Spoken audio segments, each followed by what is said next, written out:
पुण्डरीकं कैशोरशोरवसमाहृतयोगिचित्तं हन्तुं तदापमनिशं मुनिं ससेव्यं सन्मानसारि परिपेतपरागपुण्यं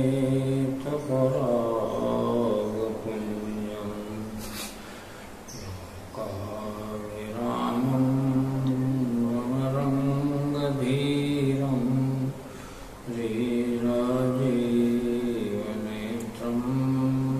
रघुवंशनाथं कारुण्यरूपं करुणाकरन्तं श्रीरामचन्द्रं शरणं प्रपन्ने श्रीरामचन्द्रं शरणं प्रपन्ने मनोजमं मारुततुल्यवेगं जितेन्द्रियं बुद्धिमतां वरिष्ठं वातात्मजं वानरयूतमोख्यं श्रीरामदूतं शरणं प्रपन्ने श्रीरामदूतं शरणं प्रपन्ने वन्दो तुलसीकेशराजिनिति जगकाय कलिसमुद्रो बत लख्यो प्रगटो सत्पूजाय श्री रामय सब जग जानी क्यों प्रणाम जोरि जग पानी।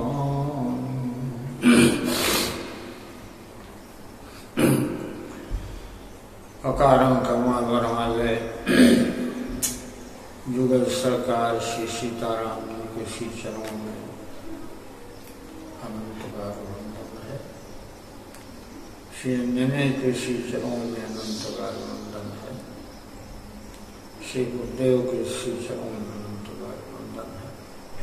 आइए हम लोग वही सौभाग्यशाली हैं भगवान की कृपा से ऐसा पावन अवसर प्राप्त हुआ है।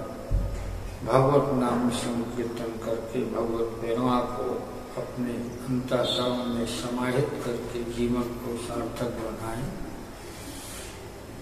इसके पहले नाम संकीर्तन हम लोग करते हैं। श्री राम जय जय राम, श्री राम जय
सत्य सनातन धर्म की जय। दिव्य चिन्मय रूप में विराजमान अदृश्य शक्तियों के श्री चरणों में कोटि कोटि वंदन है। आप सभी महानुभाव भक्तजन जो उपस्थित हैं उनके श्री चरणों में कोटि कोटि वंदन है। आप सबके अंतःकरण में विराजमान परमात्मा को अनंत बार वंदन है। आइए आज हम भगवत प्रेरणा से मनुष्य जीवन की क्या सार्थकता है उस पर विचार करते हैं। परमात्मा ने इस अनंत सृष्टि का जब विस्तार किया, इसके पहले वह अकेला था, तब सृष्टि का विस्तार नहीं था। उसके संकल्प के मात्र से ही ये अनंत सृष्टि का विस्तार हुआ।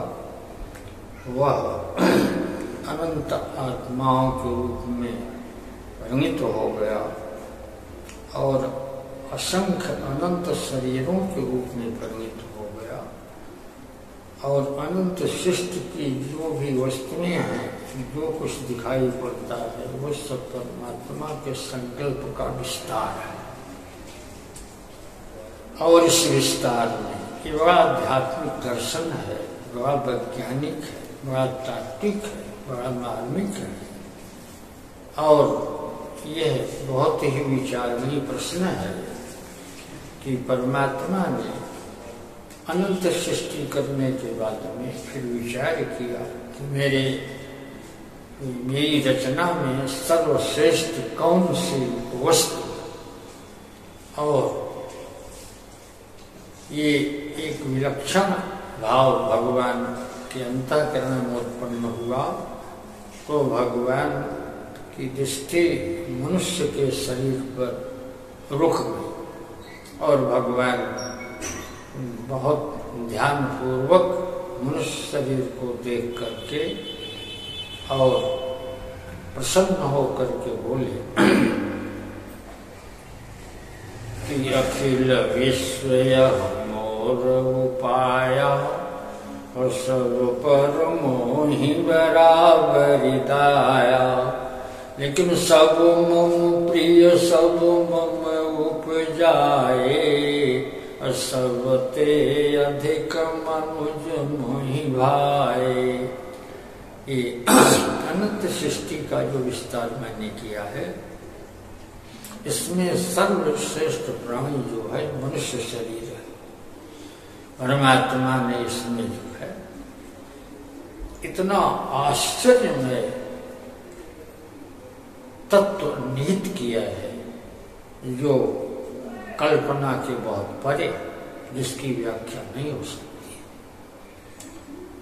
प्रथम तो यही सबसे बड़ा आश्चर्य है कि 5 तत्व जो विस्तार सृष्टि में हैं, उन्हीं तत्वों से इस शरीर का परमात्मा ने निर्माण किया। क्षितिजल पावक गुण समीरा पंच रचित अधम शरीरा। 5 तत्वों से शरीर का निर्माण किया। पृथ्वी, आकाश, जल, वायु, अग्नि, इन 5 का संघात करके परमात्मा ने इतना आश्चर्यमय ये पुतला बनाया और इसी के अंतर्गत इसमें जो है जीवात्मा को रख दिया। और परमात्मा ने जो 5 तत्वों से शरीर का निर्माण किया, वो अग्नि, वायु, आकाश, जल, पृथ्वी और इसमें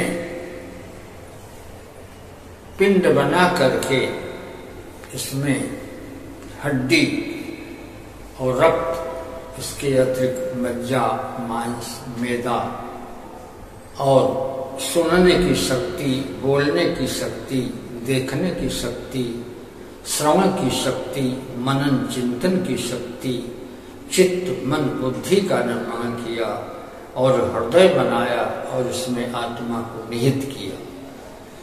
और फिर इस आत्मसत्ता को इतना बलवान, इतना शक्ति प्रदान किया कि इसकी महत्ता का वर्णन कोई कर नहीं सकता है। मनुष्य अपने इस शरीर के संबंध में जानता ही नहीं है कि कितना मूल्यवान है और कितना इसमें शक्ति है, इसके द्वारा क्या प्राप्त हो सकता है। अज्ञान के कारण, अबोध होने के कारण, माया मोह में पड़ करके व्यक्ति अपने को केवल शरीर मान करके ही जीवन व्यतीत कर देता है। अगर उसको ये बोध हो जाए कि हम शरीर नहीं आत्मा है, क्योंकि ईश्वर का अंश आत्मा है, अंशी परमात्मा है, और स्वाभाविक है कि परमात्मा में अनंत शक्ति है, वैसे मनुष्य में भी अनंत शक्ति है। क्योंकि परमात्मा का अंश होने के कारण वही शक्ति, वही क्षमता जो है आत्मा को भी प्राप्त है। ये कभी नष्ट नहीं होता, अनंतकालिक अमर है। और दूसरी बात है, शरीर तो एक जड़ है, शरीर पर आत्मा की किरणें पड़ती हैं, इसलिए बुद्धि संचालित होती है, मन कार्य करता है, चित्त कार्य करता है, अंग कार्य करते हैं। वैसे सब जड़ है, बुद्धि तक जड़ है। इसलिए इस शरीर में जो है कारण शरीर है, सूक्ष्म शरीर है, स्थूल शरीर है, 3 शरीर है। इसके अतिरिक्त जो है इसको योगी लोग जो है योग के बल पर इस शरीर का मूल्यांकन जानते हैं। योग में इतनी बड़ी शक्ति है कि मनुष्य जो चाहे वो कर सकता है, ब्रह्मांड का निर्माण कर सकता है। इसके अतिरिक्त वह जो है इस शरीर को भी अनंत काल के लिए अमर बना सकता है। वह जो है नष्ट नहीं हो सकता है और उसको अपने जीवन में इतनी बड़ी शक्ति प्राप्त करने की क्षमता आ जाती है कि उसको किसी वस्तु की अपेक्षा नहीं रहती। वो आहार नहीं लेता है, भोजन नहीं करता है, जल नहीं पीता है, वायु पीता है, आकाश पीता है। इस तरीके से इस पर वो अमर हो जाता है, एक एक तत्वों को जो है छोड़ता हुआ चला जाता है। ये विशेष हमारे गुरुदेव से मिलने के लिए हिमालय से 2000 हठ योगी आए, जिनके शरीर की लंबाई 10 हाथ से लेकर के 30 हाथ तक थी। उसमें एक रुस्तम योगी थे जो 40 हाथ लंबे थे। आज की बात है, समाज जल्दी इस पर विश्वास नहीं करेगा। रुस्तम योगी जब हमारे गुरुदेव के पास आए तो वो लेटे हुए थे। एक आमा माँ आकर के प्रकट हो गई, मेरे गुरुदेव से कहा रुस्तम योगी आपसे मिलने के लिए है। हमारे गुरुदेव भगवान रात्रि में गए, जब वो खड़े हुए तो 40 हाथ लंबे थे और उनके शरीर में, उनके पैर में हमारे गुरुदेव का सारा शरीर दिख रहा था। हमारे गुरुदेव अपने सिर को, नेत्र को ऊपर करके उनसे बात कर रहे थे। गुरुदेव भगवान उनके लिए कुछ प्रसाद ले गए थे, लेकिन उन्होंने ग्रहण नहीं किया। उन्होंने कहा हम आकाश पीते हैं और वायु पीते हैं, हम अमर, हमें किसी वस्तु की आवश्यकता नहीं है, कोई आवश्यकता ही नहीं है। इस तरह से कहा और परिणाम ये हुआ, आप ये समझ लीजिए।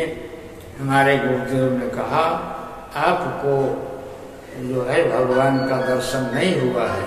उन्होंने कहा सत्य है, मुझे भगवान का दर्शन नहीं हुआ है। हम योगी हैं, अमर हैं, लेकिन हम प्रेमी नहीं हैं। प्रेमी को भगवान का दर्शन होता है, इसीलिए हम आपके दर्शन के लिए आए हैं। इस तरह से बात हुई। इसके बाद में फिर उन्होंने एक बात और बतलाई, वही बार में उन्होंने कहा भारतवर्ष में 5 नदियां ऐसी हैं जिसमें सरयू है, गंगा है, यमुना है, कृष्णा है, कावेरी है, जिनमें दूध की धारा प्रकट होती है। हम लोग वो काल समय जानते हैं। हम जब वो समय आता है तो अपने अंजलि से उस दूध को पी लेते हैं और कई हजार वर्ष तक हमें भूख नहीं लगती। ये आज की बात है, अभी की बात है। समाज इस पर विश्वास नहीं कर सकता है, लेकिन सत्य बात है, हमारे गुरुदेव के जीवन की ये घटना है। इसका अर्थ ये है कि मनुष्य में इतनी कोई शक्ति है और प्रकृति के अंतर्गत मनुष्य के शरीर का क्षरण होने लगा, उसके संयम में, उसके नियम में, उसके धर्म आचरण में प्रकृति से विरुद्ध जो है जब आचरण होने लगा तो सब कुछ घटने लगा। उसका शरीर घटने लगा, उसका मन, उसका चित्त, उसकी बुद्धि जो है सब जगत में लीन होकर के दुर्बल हो गई। वो जो है क्षय होने लगा, हर प्रकार से शरीर से विहीन होता चला गया। इसके अतिरिक्त उसमें क्षमता की शक्ति चली गई। संसार परिवर्तनशील है, संसार में सुख खोज की स्थिति में रह करके अपने जीवन को नष्ट कर लिया और जीवन केवल कलह है, जीवन केवल दुख है, चिंता है, शोक है, मोह है, भ्रम है, भय है, ईर्षा है, डाह है, छल है, कपट है, द्वेष है और अनेक प्रकार की बुराइयां हैं, कलह है। और दूसरी बात यह है कि जीवन व्यर्थ है, कोई अर्थ नहीं है। इसलिए कि परमात्मा सत्ता से संबंध नहीं रह गया। ईश्वर अंश जीव विनाशी चेतन अमल साह सुखराक्षी, ईश्वर का अंश है। इसलिए जब तक अंश अंशी से नहीं मिलेगा, उसमें आत्मसात नहीं होगा, उसका संबंध नहीं होगा, उसके दुख का अंत नहीं होगा। ये स्वाभाविक है।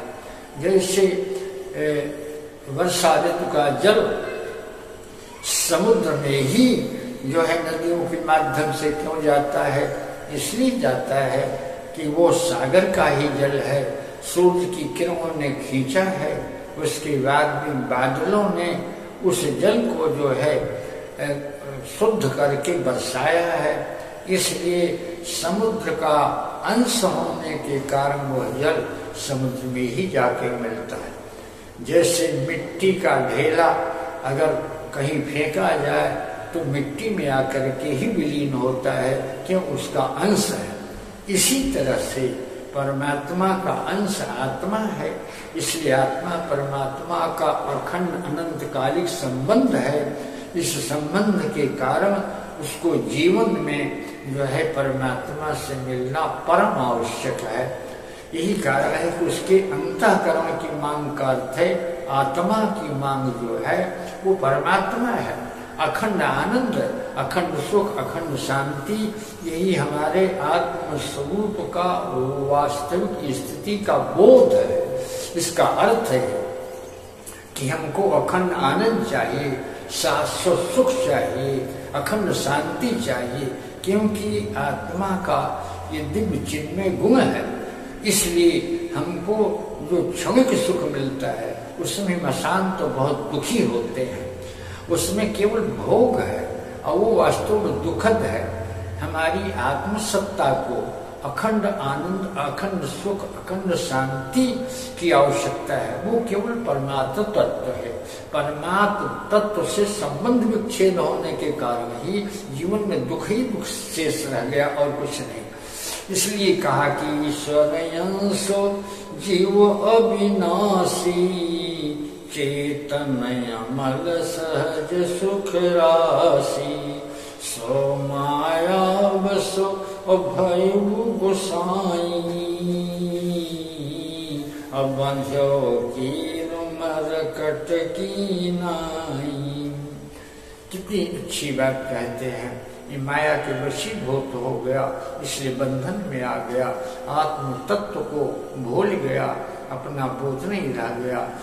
व्यवहारिक जगत में भी जब हम व्यवहार में शब्द का प्रयोग करते हैं तो बिना आत्म सत्ता से जो इस शब्द का प्रयोग करने में हम सदा समर्थ हैं। जैसे कोई महामूर्ख भी जो बिल्कुल पढ़ा लिखा नहीं है, वो भी अगर डॉक्टर के यहाँ जाता है और अपने रोग के संबंध में जब चर्चा करता है तो डॉक्टर से कहता है कि मेरे सिर में दर्द है, मेरे पीठ में दर्द है, मेरे आँख में दर्द है, मेरे पैर में दर्द है, जो भी उसको कठिनाई है, जो रोग है, उसके संबंध में वो मेरा लगा के बोलता है। ऐसा कोई नहीं कहता मैं सिर हूँ दर्द है, मैं आँखों दर्द है, मैं पैर हूँ दर्द है, मैं पेट हूँ दर्द है। ऐसा इसलिए नहीं कह सकता क्योंकि वो शरीर नहीं है, इसलिए मेरा लगा के बोलना पड़ता है। वो आत्मा की ओर संकेत है। व्यवहारिक जगत में भी बोलते समय बिना आत्मसत्ता के शब्द बन नहीं सकता, इसलिए महामूर्ख भी ये कभी कह सकता नहीं है। अगर ऐसा कहे मैं सिर हूँ दर्द है, मैं पेट हूँ दर्द है, मैं पीठ हूँ दर्द है, मैं कान